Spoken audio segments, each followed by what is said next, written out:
Hi friends, ನಿಮ್ಮೆಲ್ಲರಿಗೂ ಕೂಡ ನನ್ನ ಕಡೆಯಿಂದ ಮತ್ತು ನನ್ನ SV ಸೇವಟೆಕ್ ಯೂಟ್ಯೂಬ್ ಚಾನಲ್ ಕಡೆಯಿಂದ ಹೃತ್ಪೂರ್ವಕವಾದ ಧನ್ಯವಾದಗಳನ್ನು ತಿಳಿಸ್ತಾ, ನಾನು ಈ ವಿಡಿಯೋದಲ್ಲಿ ಫೋಟೋಶಾಪಲ್ಲಿ ಒಂದು ಕ್ಲಿಕ್ಕನ್ನು ಮಾಡಿದರೆ ಹೇಗೆ 8 ಫೋಟೋ ಪಾಸ್ಪೋರ್ಟ್ ಸೈಜ್ ಫೋಟೋ ಹೇಗೆ ಕ್ರಿಯೇಟ್ ಆಗೋದನ್ನು ಹೇಗೆ ಕ್ರಿಯೇಟ್ ಮಾಡೋದು ಅಂತ ನಾನು ಈ ವಿಡಿಯೋದಲ್ಲಿ ನಿಮಗೆ ತಿಳಿಸ್ಕೊಡ್ತಾ ಇದ್ದೀನಿ. ಈ ರೀತಿ ನಾವು ಒಂದು ಕ್ಲಿಕ್ಕನ್ನು ಮಾಡೋದ್ರ ಮುಖಾಂತರ ನಾವು 8 ಪಾಸ್ಪೋರ್ಟ್ ಸೈಜ್ ಫೋಟೋನ ಈ ರೀತಿ ಒಂದು ಕ್ಲಿಕ್ಕಲ್ಲಿ ಕ್ರಿಯೇಟ್ ಮಾಡ್ಬೋದು.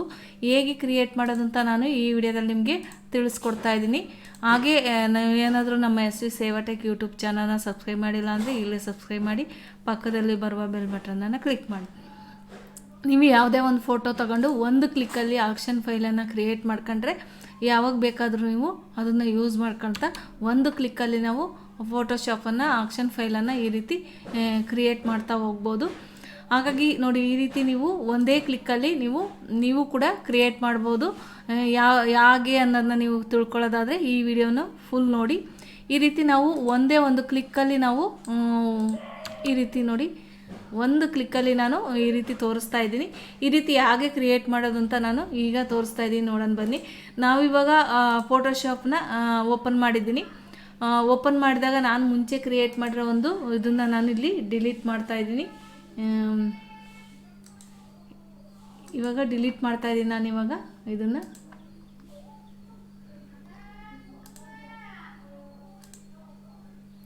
ಈಗ ಡಿಲೀಟ್ ಮಾಡಿದ ಮೇಲೆ ನಾನು ನಿಮಗೆ ಹೊಸದಿಂದ ಯಾವ ರೀತಿ ಒಂದು ಕ್ರಿಯೇಟ್ ಮಾಡೋದು ಅಂತ ಒಂದು ತೋರಿಸ್ಕೊಡ್ತಾ ಇದ್ದೀನಿ. ನಾವು ಫೋಟೋಶಾಪ್ ಓಪನ್ ಮಾಡಿದ್ಮೇಲೆ ಈ ರೀತಿ ನಿಮ್ಗೆ ಏನಾದರೂ ಆಕ್ಷನ್ ಫೈಲ್ ನಿಮ್ಗೆ ಇಲ್ಲಿ ಕಾಣ್ತಾ ಇಲ್ಲ ಅಂದರೆ ವಿಂಡೋಸ್ಗೆ ಹೋಗಿ ನೀವು ಆಕ್ಷನ್ ಮೇಲೆ ಕ್ಲಿಕ್ ಮಾಡಿದ್ರೆ ಈ ರೀತಿ ಆಕ್ಷನ್ ಓಪನ್ ಆಗುತ್ತೆ. ಅಲ್ಲಿರುವಂಥ ಡಬಾಲ್ಟನ್ನು ನೀವು ಡಿಲೀಟ್ ಮಾಡ್ಕೊಳ್ಳಿ. ಅದೇ ರೀತಿ ಈ ರೀತಿ ಲೇಯರ್ ಒಂದು ಆಪ್ಷನ್ ಇರುತ್ತೆ. ನಿಮಗೇನಾದರೂ ಲೇಯರ್ ಕಾಣ್ತಾ ಇಲ್ಲ ಅಂದರೆ ಇದನ್ನು ಕೂಡ ವಿಂಡೋಸಲ್ಲಿ ಹೋಗಿ ನೀವು ಲೇಯರ್ನು ಕೂಡ ತಗೋಬೋದು. ಹೀಗೆ ನಾನು ಎರಡನ್ನೂ ನಾನು ಇಲ್ಲಿ ತೋರಿಸ್ತಾ ಇದೆ ನನ್ನ ಹತ್ರ. ಹಾಗಾಗಿ ನೀವಿಲ್ಲ ಅಂದರೆ ವಿಂಡೋಸಲ್ಲಿ ಹೋಗಿ ಸೆಲೆಕ್ಟ್ ಮಾಡ್ಕೊಳ್ಳಿ. ನಾವಿವಾಗ ಫೈಲ್ ಮೇಲೆ ಹೋಗಿ ನಾವು ಒಂದು ಓಪನ್ ಮಾಡೋಣ, ಅಥವಾ ಒಂದು ಫೋಟೋನ ನಾನು ನಿಮಗೆ ಓಪನ್ ಮಾಡ್ಕೊಳ್ತಾ ಇದ್ದೀನಿ. ಓಪನ್ ಮಾಡಿದ್ದೀನಿ. ಈಗ ಈ ಫೋಟೋನ ನಾವು ಫುಲ್ ಓಪನ್ ಮಾಡ್ತಾ ಇದ್ದೀನಿ. ಫುಲ್ ಓಪನ್ ಮಾಡಿದ ಮೇಲೆ ನಾವು ಈ ಫೋಟೋನ ಫಸ್ಟು ಕ್ರಾಪ್ ಮಾಡ್ಕೋಬೇಕು. ಈ ಒಂದು ಟೂಲಲ್ಲಿ ಕ್ರಾಪ್ ಟೂಲ್ನ ತೊಗೊಂಡು ನಾವು ಕ್ರಾಪ್ನ ಮಾಡಬೇಕಾಗುತ್ತೆ.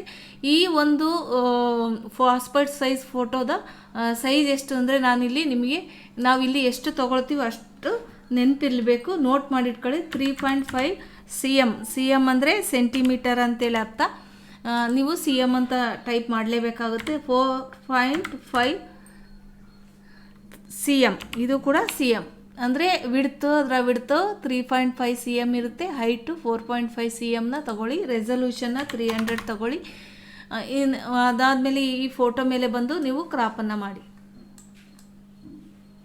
ನಿಮಗೆ ಈ ಫೋಟೋ ಎಷ್ಟು ಅಡ್ಜಸ್ಟ್ ಬೇಕು ಅಷ್ಟು ಅಡ್ಜಸ್ಟನ್ನು ಈ ರೀತಿ ತಗೊಂಡು ನೀವು ಅಡ್ಜಸ್ಟ್ ಮಾಡಬೇಕಾಗುತ್ತೆ. ಈ ಫೋಟೋನ ಈ ರೀತಿ ನೀವು ಮೌಸಲ್ಲಿ ಡಬಲ್ ಕ್ಲಿಕ್ನಾರು ಮಾಡ್ಬೋದು, ಅಥವಾ ಕೀಬೋರ್ಡಲ್ಲಿ ಎಂಟರ್ ಪ್ರೆಸ್ನು ಕೂಡ ಮಾಡಿದರೆ ಅದು ಕ್ರಾಪ್ ಆಗುತ್ತೆ. ಅದಾದಮೇಲೆ ನಾವಿಲ್ಲಿ ಸೆಲೆಕ್ಷನ್ ಮೂವ್ ಟೂಲ್ನ ಕೀಬೋರ್ಡಲ್ಲಿ ವಿ ಪ್ರೆಸ್ ಮಾಡಿದರೆ ಮೂವ್ ಟೂಲ್ ಆಪ್ಷನ್ಗೆ ಹೋಗುತ್ತೆ, ಅಥವಾ ನೀವು ಮೌಸಲ್ಲಿ ಹೋಗಿ ಮೂವ್ ಟೂಲ್ನಾರ ಸೆಲೆಕ್ಟ್ ಮಾಡ್ಬೋದು.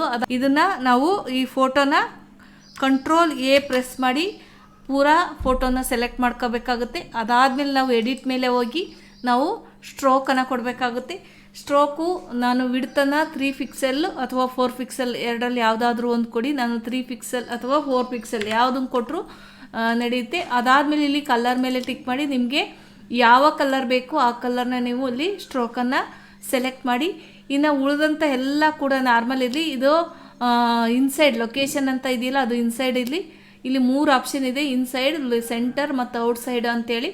ಅದನ್ನು ಇನ್ಸೈಡ್ ಮೇಲೆ ಟಿಕ್ ಮಾಡಿ. ಇಲ್ಲಿ ಮೋಡ್ ನಾರ್ಮಲ್ ಇರಲಿ, ಕೆಪಾಸಿಟಿ 100 ಇರಲಿ, ಓಕೆ ಮೇಲೆ ಕ್ಲಿಕ್ ಮಾಡಿ. ಈ ರೀತಿ ನಮಗೆ ಒಂದು ಫೋಟೋ ಮತ್ತು ಸ್ಟ್ರೋಕು ರೆಡಿ ಆಯಿತು. ಇದಾದಮೇಲೆ ನಾವಿಲ್ಲಿ ಆಕ್ಷನ್ನಲ್ಲಿ ಬಂದು ಆಕ್ಷನ್ ಮೇಲೆ ಕ್ರಿಯೇಟ್ ನ್ಯೂ ಸೆಟ್ ಅಂತ ಇರುತ್ತೆ. ಅಲ್ಲಿ ಆದರೂ ಇಲ್ಲೇ ಆದರೂ ಸೆಲೆಕ್ಟ್ ಮಾಡ್ಕೋಬೋದು, ಅಥವಾ ಇಲ್ಲಿ ಈ ಒಂದು ಆರೋ ಮಾರ್ಕ್ ಮೇಲೆ ಹೋಗಿ ಇಲ್ಲಿರೋಂಥ ನ್ಯೂ ಸೆಟ್ ಮೇಲಾದರೂ ನೀವು ನಿಮಗೆ ಯಾವ ಹೆಸರನ್ನು ಕೊಡಬೇಕು ಈ ಸೆಟ್ಟಿಗೆ. ನಾನು 8 PP ಅಂತ ಕೊಡ್ತಾಯಿದ್ದೀನಿ, 8 ಪಾಸ್ಪೋರ್ಟ್ ಅಂತೇಳಿ ಓಕೆ ಮೇಲೆ ಕ್ಲಿಕ್ ಮಾಡಿ. ಇದಾದಮೇಲೆ ನಾವಿಲ್ಲಿ ಅದರ ಪಕ್ಕದಲ್ಲಿರುವಂಥ ಕ್ರಿಯೇಟ್ ನ್ಯೂ ಆಕ್ಷನ್ ಇಲ್ಲಾದರೂ ಕ್ರಿಯೇಟ್ ಮಾಡಿ ಅಥವಾ ಇಲ್ಲಾದರೂ ಕ್ರಿಯೇಟ್ ಮಾಡಿ ನ್ಯೂ ಆಕ್ಷನ್ ಅಂತೇಳಿ ಓಕೆ ಕೊಡಿ. ಇಲ್ಲಿ ನ್ಯೂ ಆಕ್ಷನ್ ನೇಮನ್ನು ನೀವು ಏನು ಕೊಟ್ಕೊಳ್ತೀರೋ ಅದನ್ನು ನೀವು ಕೊಡಿ. ನಾನಿಲ್ಲಿಯೂ ಕೂಡ 8PP ಅಂತ ಕೊಡ್ತಾ ಇದ್ದೀನಿ. ಇಲ್ಲಿ ಫಂಕ್ಷನ್ ಕೀ ಏನು ನಾವು ಶಾರ್ಟ್ಕಟ್ ಕೀನ ಪ್ರೆಸ್ ಮಾಡಿದರೆ 8 ಪಾಸ್ಪೋರ್ಟ್ ಸೈಜ್ ಫೋಟೋ ಕ್ರಿಯೇಟ್ ಆಗಬೇಕು ಅಂತ ಇದೆಯಲ್ಲ, ಅದನ್ನು ನಾವಿಲ್ಲಿ ಕ್ರಿಯೇಟ್ ಮಾಡಬೇಕಾಗುತ್ತೆ. ಇಲ್ಲಿ ನಾನು ಫಂಕ್ಷನ್ ಕೀನ F2 ಇಂದ F12ವರೆಗೂ ಯಾವುದಾದ್ರೂ ನೀವು ಸೆಲೆಕ್ಟ್ ಮಾಡಿ, ನಾನು F2 ಸೆಲೆಕ್ಟ್ ಮಾಡ್ತಾ ಇದ್ದೀನಿ. ಇದ್ರ ಜೊತೆ ಪ್ಲಸ್ ಆಗಿ ಶಿಫ್ಟು ಅಥವಾ ಕಂಟ್ರೋಲ್ ಎರಡಿದೆ. ನಿಮಗೆ ಅದನ್ನು ಕೂಡ ನೀವೇನಾದರೂ ಶಿಫ್ಟ್ ಹಿಡಿದು F2 ಹೊಡಿತೀನಿ ಅಂದರೆ ಶಿಫ್ಟನ್ನು ಕ್ಲಿಕ್ ಮಾಡಿ, ಅಥವಾ ಕಂಟ್ರೋಲ್ ಹಿಡಿದು F2 ಹೊಡಿತೀನಿ ಅಂದರೆ ಅದನ್ನು ನಿಮಗೆ ಯಾವ ರೀತಿ ಬೇಕೋ ಅದು ಫಂಕ್ಷನಲ್ ಕೀನ ಸೆಲೆಕ್ಟ್ ಮಾಡಿ ರೆಕಾರ್ಡ್ ಮೇಲೆ ಕ್ಲಿಕ್ ಮಾಡಿ. ಈಗ ನಾವು ಏನೇ ಈ ಒಂದು ಫೋಟೋ ಮೇಲೆ ವರ್ಕನ್ನು ಮಾಡ್ತೀವೋ ಅದೆಲ್ಲದೂ ಕೂಡ ಅಲ್ಲಿ ರೆಕಾರ್ಡ್ ಆಗ್ತಾ ಹೋಗುತ್ತೆ. ಅದು ಇಂಪಾರ್ಟೆಂಟಾಗಿ ನೀವು ಕರೆಕ್ಟಾಗಿ ಮೂಮೆಂಟನ್ನು ಮಾಡಬೇಕಾಗುತ್ತೆ ಈ ಫೋಟೋದು. ನಾವಿವಾಗ ಫೈಲ್ ಮೇಲೆ ಬರೋಣ. ಫೈಲ್ ಮೇಲೆ ಬಂದು ನ್ಯೂ ಮೇಲೆ ಕ್ಲಿಕ್ ಮಾಡೋಣ. ಒಂದು ನ್ಯೂ ಫೈಲನ್ನು ತಗೊಳ್ಳೋಣ. ಇಲ್ಲಿ ಕಸ್ಟಮ್ ಮೇಲೆ ಬಂದು 4x6 ಇಂಚಸ್ ತಗೊಂಡು ನಾನಿದು ವಿಡ್ತನ್ನು 6 ಚೇಂಜ್ ಮಾಡ್ತಾಯಿದ್ದೀನಿ, ಹೈಟನ್ನು 4 ಆಗಿ ಚೇಂಜ್ ಮಾಡ್ತಾಯಿದ್ದೀನಿ. Width 6, height 4, inches 300 ರೆಸಲ್ಯೂಷನ್ನು, RGB. Okay ಕೊಡಿ. ಈ ಓಕೆ ಕೊಟ್ಟ ಮೇಲೆ ನಾವಿಲ್ಲಿ ಎರಡು ಇಲ್ಲಿ ನಮಗೆ ರೆಕಾರ್ಡ್ ಆಗ್ತಾಯಿದೆ. ಈ ಒಂದು ಫಸ್ಟ್ ಫೋಟೋ ಮೇಲೆ ಬಂದು ನಾವು Ctrl+C ಪ್ರೆಸ್ ಮಾಡಿ ಕಾಪಿ ಮಾಡ್ಕೊಳ್ಳಿ. ಕಾಪಿ ಮಾಡಿದ ಮೇಲೆ ಈ ನ್ಯೂ ಲೇಯರ್ ಮೇಲೆ ಬಂದು ನೀವು Ctrl+V ಪ್ರೆಸ್ ಮಾಡಿ. ಈಗ ನಾನು ಈ ಒಂದು ನ್ಯೂ ಲೇಯರ್ನ ಮ್ಯಾಕ್ಸಿಮಮ್ ಮಾಡ್ತಾಯಿದ್ದೀನಿ.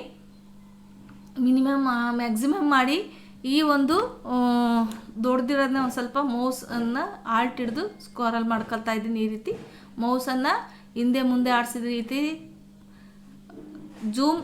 ಜೂಮ್ ಔಟ್ ಆಗುತ್ತೆ. ಈ ರೀತಿ ಆಲ್ಟ್ ಹಿಡಿದು ಅದಾದಮೇಲೆ ಈ ಫೋಟೋನ ನೀವು ಫಸ್ಟು ಇದನ್ನು ಎಲ್ಲಿಗೆ ಬೇಕಾದರೂ ಕರೆಕ್ಟಾಗಿ ಮೂವ್ ಮಾಡಿ, ಎಲ್ಲಿಗೆ ಬೇಕಲ್ಲಿಗೆ ಇದನ್ನು ಕರೆಕ್ಟಾಗಿ ನೀವು ಒಂದು ಸತಿ ಫಿಕ್ಸ್ ಮಾಡ್ಕೊಳ್ಳಿ. ಇದಾಯಿತು. ಇದಾದಮೇಲೆ ಇನ್ನು ನಮಗೆ 3 ಫೋಟೋ ಆ ಲೈನಲ್ಲಿ 3 ಫೋಟೋ ಬೇಕು. ಹಾಗಾಗಿ ನಾವು Ctrl+J ಹೊಡೆದ್ರೆ ಆ ಫೋಟೋ ಕಾಪಿ ಮತ್ತು ಪೇಸ್ಟ್ ಅದ್ರ ಮೇಲೆ ಆಗಿರುತ್ತೆ. ನಾವು ಶಿಫ್ಟ್ ಹಿಡ್ಕೊಂಡು ಕೀಬೋರ್ಡಲ್ಲಿ ಆರೋ ಬಟನನ್ನು ಈ ರೀತಿ ಪ್ರೆಸ್ ಮಾಡ್ತಾ ಹೋಗಿ ಈ ರೀತಿ ಮೂವ್ ಮಾಡ್ತಾ ಹೋದರೆ ಈ ಫೋಟೋದ್ದು ಆಯಿತು. ಅದಾದಮೇಲೆ ಮತ್ತೆ Ctrl+J ಮಾಡಿ ಮತ್ತೆ ಒಂದು ಫೋಟೋನ ಮೂವ್ ಮಾಡ್ತಾ ಹೋಗಿ. ಅದ್ರ ಮೇಲೆ ಪೇಸ್ಟ್ ಆಗಿರುತ್ತೆ, ಅದು ಕಾಪಿ ಪೇಸ್ಟ್ ಆಗಿರುತ್ತೆ. Ctrl+J ಮಾಡಿದರೆ ಈ ರೀತಿ ಮೂವ್ ಮಾಡ್ತಾ ಹೋಗಿ. ಅದಾದಮೇಲೆ ಮತ್ತೆ Ctrl+J ಮಾಡಿ ಮತ್ತೆ ಒಂದು ಫೋಟೋನ ಈ ರೀತಿ ಮೂವ್ ಮಾಡ್ತಾ ಹೋಗಿ.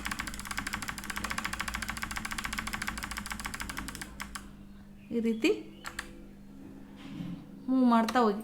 ಈಗ 4 ಫೋಟೋ ಆಯಿತು ನನಗೆ.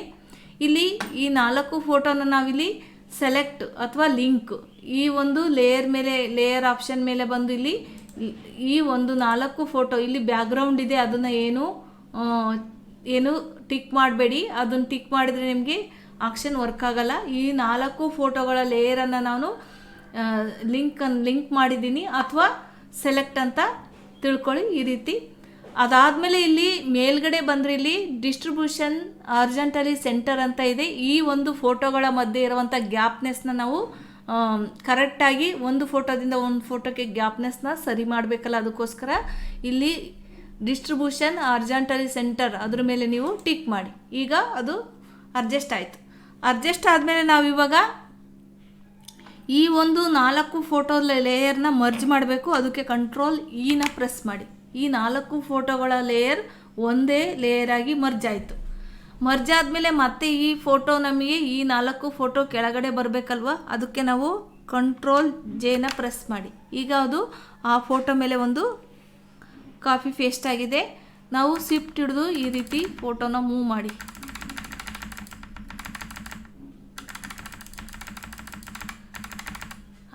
ಕೀಬೋರ್ಡಲ್ಲಿ ಆರೋ ಮಾರ್ಕನ್ನು ಮತ್ತು ಶಿಫ್ಟನ್ನು ಹೋಲ್ಡ್ ಮಾಡಿ ಈ ರೀತಿ ಫೋಟೋನ ಮೂವ್ ಮಾಡಿ. ಈ ರೀತಿ ಮೂವ್ ಮಾಡಿದ ಮೇಲೆ ನಾವು ಈ 2 ಲೇಯರ್ನ ನಾವು ಸೆಲೆಕ್ಟ್ ಮಾಡ್ಕೊಂಡು ಅಥವಾ ಲಿಂಕ್ ಮಾಡಿ Ctrl+E ಪ್ರೆಸ್ ಮಾಡಿ.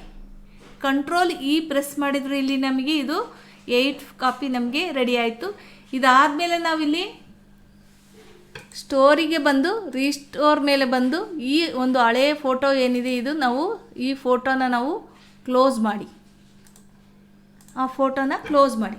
ಆ ಫೋಟೋನ ಕ್ಲೋಸ್ ಮಾಡಿದ ಮೇಲೆ ಇಲ್ಲಿ ಏನು 8 ಫೋಟೋ ಕಾಪಿ ಇದೆಯೋ ಇಲ್ಲಿ ಏನು ರೆಕಾರ್ಡ್ ಆಗ್ತಾ ಇದೆಯೋ ಅದನ್ನು ಸ್ಟಾಪ್ ಮಾಡಿ. ಈ ರೀತಿ ಸ್ಟಾಪ್ ಆಯ್ತು. ಈಗ ನಾವು ಮಾಡಿದಂಥ ಇದು ಏನು ರೆಕಾರ್ಡೆಲ್ಲ ಮುಗೀತೀಗ, ನಾವು ಮಾಡಿದಂಥ ವರ್ಕು ಈಗ ನಾನು ಸ್ಟಾಪ್ ಮಾಡಿದ್ದೀನಿ. ಅದಾದಮೇಲೆ ಈ ಫೋಟೋನು ಕೂಡ ನಾನು ನಿಮಗೆ ಕ್ಲೋಸ್ ಮಾಡ್ತಾಯಿದ್ದೀನಿ. ಇದು ಕ್ರಿಯೇಟ್ ಆಗಿರೋದು ವರ್ಕ್ ಆಗುತ್ತೆ ಇಲ್ವೋ ಅಂತ ನಾನು ನಿಮಗೆ ತೋರಿಸ್ತಾ ಇದ್ದೀನಿ, ಕ್ಲೋಸ್ ಮಾಡ್ತಾಯಿದ್ದೀನಿ. ಓಕೆ, ನೋ ಆಯ್ತಾ. ಇದಾದಮೇಲೆ ಇಲ್ಲಿ ಆರೋ ಮಾರ್ಕ್ ಮೇಲೆ 8 ಆರೋ ಮಾರ್ಕ್ ಮೇಲೆ ಟಿಕ್ ಮಾಡಿ ಇದ್ರ ಮೇಲೆ ಸೆಲೆಕ್ಟನ್ನು ತಗೊಳ್ಳಿ. ಅದಾದಮೇಲೆ ನಾವಿಲ್ಲಿ ಡಬಲ್ ಕ್ಲಿಕ್ ಮಾಡಿ ಮೌಸು, ಇದು ನಿಮಗೆ ಓಪನ್ ಆಗುತ್ತೆ. ಓಪನ್ ಆದಮೇಲೆ ನೀವು ಒಂದು ಫೋಟೋನ ತಗೊಳ್ಳಿ, ಓಪನ್ ಮಾಡಿ. ಓಪನ್ ಮಾಡಿದ ಮೇಲೆ ನಾನು ಈ ಫೋಟೋನ ಮ್ಯಾಕ್ಸಿಮಮ್ ಮಾಡ್ತಾಯಿದ್ದೀನಿ. ಈಗ ನಾನು ಕ್ರಾಫ್ಟ್ ಟೂಲ್ ತಗೊಂಡಿನಿ. ಇಲ್ಲಿ ಕ್ರಾಫ್ಟ್ ಟೂಲಲ್ಲಿ width 3.5 centimetre, 4.5 centimetre height, resolution 300 ಇದೆ. ಹಂಗಾಗಿ ನಾನು ಈ ಫೋಟೋನ ಕ್ರಾಪ್ ಮಾಡ್ತಾಯಿದ್ದೀನಿ. ಈ ರೀತಿ ನೀವು ಪ್ರತಿ ಸಲ ಆಕ್ಷನ್ನ ಕ್ರಿಯೇಟ್ ಮಾಡಬೇಕು ಅಂದರೆ ಇಷ್ಟು ಫೋಟೋನ ಓಪನ್ ಮಾಡಿ ಈ ರೀತಿ ಕ್ರಾಪ್ ಮಾಡಿ ಎಂಟರ್ ಮಾಡಿ. ಎಂಟರ್ ಮಾಡಿದ ಮೇಲೆ ಮತ್ತೆ ವಿ ಪ್ರೆಸ್ ಮಾಡಿ ಅಥವಾ ಮೂವ್ ಟೂಲ್ಗೆ ಹೋಗಿ ಈ ಪ್ರೆಸ್ ಮಾಡಿ ಅಥವಾ ಮೂವ್ ಟೂಲ್ ಸೆಲೆಕ್ಟ್ ಆಗುತ್ತೆ. ಮೂವ್ ಟೂಲ್ ಸೆಲೆಕ್ಟ್ ಆದಮೇಲೆ ನಾವು ಈ ಫೋಟೋನ ಫುಲ್ ಸೆಲೆಕ್ಟ್ ಮಾಡಿ ಕಂಟ್ರೋಲ್ ಎ ಪ್ರೆಸ್ ಮಾಡಿ. ಅದಾದಮೇಲೆ ಎಡಿಟ್ ಮೇಲೆ ಬನ್ನಿ. ಅದಾದಮೇಲೆ ಸ್ಟ್ರೋಕ್ ಬನ್ನಿ. ಸ್ಟ್ರೋಕಿಗೆ ನಿಮಗೆ ಯಾವ ಕಲರ್ ಬೇಕು, ಎಷ್ಟು ಬೇಕು ಅಷ್ಟು ತಗೊಳ್ಳಿ. ನಾನು 3ನ ಇಡ್ತಾ ಇದ್ದೀನಿ. ಅದಾದಮೇಲೆ ಕಲರ್ನ ತಗೊಳ್ಳಿ, ಓಕೆ ಕೊಡಿ. ಇಲ್ಲೂ ಕೂಡ ಓಕೆ ಕೊಡಿ. ಈಗ ನಮಗೆ ಸ್ಟ್ರೋಕ್ ಆಯಿತು. ಇದಾದಮೇಲೆ ನಾವೀಗ ಫಂಕ್ಷನಲ್ ಕೀ ಯಾವುದನ್ನು ಇಟ್ಟಿದ್ದೀವಿ, F2ನ ನಾವು ಪ್ರೆಸ್ ಮಾಡಬೇಕಾಗುತ್ತೆ. ನೋಡಿ ಇವಾಗ ಇದು ರೆಡಿ ಇದೆಯಲ್ವ. ಇವಾಗ ನಾನು ನಿಮಗೆ F2ನ ಪ್ರೆಸ್ ಮಾಡ್ತಾಯಿದ್ದೀನಿ. ನೋಡಿ, ಒಂದು ಕ್ಲಿಕ್ಕಲ್ಲಿ ನೀವು ಒಂದು ಸತಿ ರೆಡಿ ಮಾಡಿ ಇಟ್ಕೊಂಡ್ರೆ ಈ ರೀತಿ ಫೋಟೋನ ಒಂದು ಕ್ಲಿಕ್ಕಲ್ಲಿ ಕ್ರಿಯೇಟ್ ಮಾಡ್ಬೋದು. ನೀವು ಕೂಡ ಈ ವಿಡಿಯೋ ಇಷ್ಟವಾಗಿದ್ದಲ್ಲಿ ಲೈಕ್ ಮಾಡಿ, ಶೇರ್ ಮಾಡಿ, ಸಬ್ಸ್ಕ್ರೈಬ್ ಮಾಡಿ ಮರಿಬೇಡಿ. ಈಗ ನಾನು ನಿಮಗೆ ಇನ್ನೊಂದು ರೀತಿಯಲ್ಲಿ ತೋರಿಸ್ತಾ ಇದ್ದೀನಿ. ನೀವೇನಾದರೂ ಈಗ ಒಂದು ಫೋಟೋ ಕ್ರಾಪ್ ಮಾಡಿ ಡೈರೆಕ್ಟ್ ಮಾಡಿದ್ವಿ, ಈಗ ಒಂದು ಬ್ಯಾಕ್ಗ್ರೌಂಡನ್ನ ಚೇಂಜ್ ಮಾಡಿ ಈ ಆಕ್ಷನ್ನ ಕ್ರಿಯೇಟ್ ಮಾಡಬೇಕು ಅಂದರೆ ನಾವು ಅದನ್ನು ಯಾವ ರೀತಿ ಮಾಡೋದು ಅಂತ ನಾನು ನಿಮಗೆ ಹೇಳ್ಕೊಡ್ತಾ ಇದ್ದೀನಿ. ಈಗ ನಾವೊಂದು ಫೋಟೋನ ಓಪನ್ ಮಾಡೋಣ. ಫೈಲ್ ಮೇಲೆ ಓಪನ್ ಮೇಲೆ ಹೋಗಿ ನಾವು ಒಂದು ಫೋಟೋನ ಓಪನ್ ಮಾಡೋಣ. ಈ ರೀತಿ ನಾನು ಒಂದು ಫೋಟೋನ ಓಪನ್ ಮಾಡಿದೆ.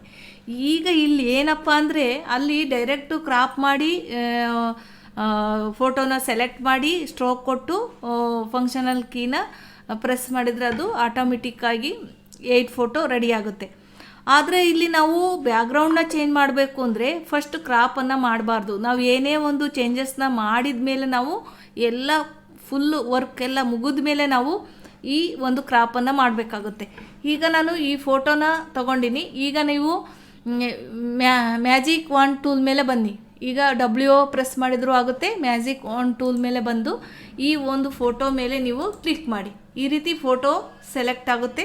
ಇಲ್ಲೇನಾದರೂ ಸೆಲೆಕ್ಟ್ ಸರಿಯಾಗಿಲ್ಲ ಅಂದರೆ ನೀವು ಶಿಫ್ಟನ್ನು ಹೋಲ್ಡ್ ಮಾಡಿ ಈ ರೀತಿ ಫೋಟೋನ ಸೆಲೆಕ್ಟ್ ಮಾಡ್ತಾ ಹೋಗಿ. ಇದು ಕರೆಕ್ಟಾಗಿ ಈ ರೀತಿ ನೋಡಿ, ಇಲ್ಲೆಲ್ಲ ಗ್ಯಾಪ್ನೆಸ್ ಈ ಥರ ಕರೆಕ್ಟಾಗಿ ಫೋಟೋನ ಸೆಲೆಕ್ಟ್ ಆಗಬೇಕದು. ಈ ರೀತಿ ಫೋಟೋ ಸೆಲೆಕ್ಟ್ ಆದಮೇಲೆ ನಾವು ಈ ಒಂದು ಲೇಯರ್ನ ನಾವು ಡಬಲ್ ಕ್ಲಿಕ್ ಮಾಡಿ. ಇಲ್ಲಿರೋಂಥ ಲಾಕ್ ಆಗಿರುತ್ತೆ ಈ ಲೇಯರು, ಇದನ್ನು ನಾರ್ಮಲ್ ಲೇಯರಿಂದ ಸ್ಟ್ಯಾಂಡರ್ಡ್ ಲೇಯರ್ಗೆ ಕನ್ವರ್ಟ್ ಆಗುತ್ತೆ ಈ ಫೋಟೋ. ಇದನ್ನು ಡಬಲ್ ಕ್ಲಿಕ್ ಮಾಡಿ ಓಕೆ ಕೊಡಿ ಅಷ್ಟೇ. ಈ ಒಂದು ಲೇಯರ್ ಈಗ ನಮಗೆ ಸೆಲೆಕ್ಟ್ ಆಗಿರೋ ಲೇಯರ್ನ ನಾವು ಹಿಂದ್ಗಡೆ ಇರೋವಂಥ ಕಲರ್ನ ನಾವು ಡಿಲೀಟ್ ಮಾಡಬೇಕಾಗುತ್ತೆ. ಈ ರೀತಿ ಡಿಲೀಟ್ ಆಯಿತು. ಈ ರೀತಿ ಡಿಲೀಟ್ ಆದಮೇಲೆ ನಾವು ಮೂವ್ ಟೂಲ್ಗೆ ಬರೋಣ. ಕಂಟ್ರೋಲ್ D ಪ್ರೆಸ್ ಮಾಡಿ ಈ ಒಂದು ಸೆಲೆಕ್ಟ್ ಆಗಿರೋ ಅಂಥ ಒಂದು ಲೇಯರು ಅದು ಡಿಲೀಟ್ ಆಯಿತು. ಈಗ ನಾವು ಇಲ್ಲಿ ಲೇಯರ್ ಮೇಲೆ ಬಂದು ಈ ಪ್ಲಸ್ಸಲ್ಲಿರೋ ಅಂಥದ್ದನ್ನ ಕ್ರಿಯೇಟ್ ನ್ಯೂ ಲೇಯರ್ ಮೇಲೆ ಟಿಕ್ ಮಾಡಿ. ಕ್ರಿಯೇಟ್ ನ್ಯೂ ಲೇಯರ್ ಮೇಲೆ ಟಿಕ್ ಮಾಡಿದಾಗ ಈ ಒಂದು ಲೇಯರ್ ನಮಗೆ ಓಪನ್ ಆಯಿತು. ಈ ಲೇಯರ್ನ ಈ ಇಮೇಜ್ ಲೇಯರ್ಗಿನ ಕೆಳಗಡೆ ತಂದಿಟ್ಟ ಮೇಲೆ ನಾವು ಈ ಒಂದು ಲೇಯರ್ಗೆ ಹಿಂದ್ಗಡೆ ಬ್ಯಾಕ್ಗ್ರೌಂಡ್ ಲೇಯರ್ಗೆ ನಾವು ಒಂದು ಕಲರ್ ಕೊಡಬೇಕಲ್ಲ, ಇಲ್ಲಿ ಕಲರ್ ಆಪ್ಷನ್ ಮೇಲೆ ಟಿಕ್ ಮಾಡಿ. ಇಲ್ಲಿ ನಿಮಗೆ ಯಾವುದೇ ಕಲರ್ ಬೇಕೋ ಅದನ್ನ ನೀವು ಸೆಲೆಕ್ಟ್ ಮಾಡಿ. ಈ ರೀತಿ ಯಾವ ಕಲರ್ ಬೇಕೋ ಆ ಕಲರ್ನ ನೀವು ಸೆಲೆಕ್ಟ್ ಮಾಡಿ ಓಕೆ ಕೊಡಿ. ಈಗ ಒಂದು ಆ ಕಲರ್ ನಮಗೆ ಈ ಫೋಟೋದ ಬ್ಯಾಕ್ಗ್ರೌಂಡ್ ಮೇಲೆ ಅಪ್ಲೈ ಆಗಬೇಕು ಅಂದರೆ ನಾವು ಆ ಆಲ್ಟ್ ಬ್ಯಾಕ್ ಫೇಸ್ ಅನ್ನು ಪ್ರೆಸ್ ಮಾಡಿ. ಆಗ ನಮಗೆ ಈ ಕಲ್ಲರು ಈ ಒಂದು ಬ್ಯಾಕ್ಗ್ರೌಂಡ್ಗೆ ಅಪ್ಲೈ ಆಯಿತು. ಈ ಲೇಯರು ಏನು ನೀವು ಲೇಯರ್ ಕ್ರಿಯೇಟ್ ಮಾಡಿದ್ರೋ ಆ ಲೇಯರ್ಗೆ ಒಂದು ಕಲರ್ನ ಸೆಲೆಕ್ಟ್ ಮಾಡಿ, ಅದಾದಮೇಲೆ ನಾವು ಆಲ್ಟ್ ಬ್ಯಾಕ್ ಬೇಸ್ನ ಪ್ರೆಸ್ ಮಾಡಬೇಕಾಗುತ್ತೆ. ಇದಾದಮೇಲೆ ನಾವು ಈ ಎರಡು ಲೇಯರನ್ನು ನಾವು ಮರ್ಜ್ ಮಾಡ್ಕೋಬೇಕಾಗುತ್ತೆ. ಒಂದು ಇಮೇಜ್ ಲೇಯರ್ ಮೇಲೆ ಬಂದು ಕಂಟ್ರೋಲ್ ಇ ಪ್ರೆಸ್ ಮಾಡಿ. ಈ ಎರಡು ಲೇಯರ್ ಕೂಡ ನಮಗೆ ಮರ್ಜ್ ಆಯಿತು. ಮರ್ಜ್ ಆದಮೇಲೆ ನಾವು ಇವಾಗ ಒಂದು ಕ್ರಾಪ್ ಟೂಲಿಗೆ ಬಂದು ಇಲ್ಲಿ 3.5 cm 4.5 cm 300 ರೆಸಲ್ಯೂಷನ್ನ ಇಟ್ಕೊಂಡು ಈ ಫೋಟೋನ ಇವಾಗ ಕ್ರಾಪ್ ಮಾಡಿ. ಈ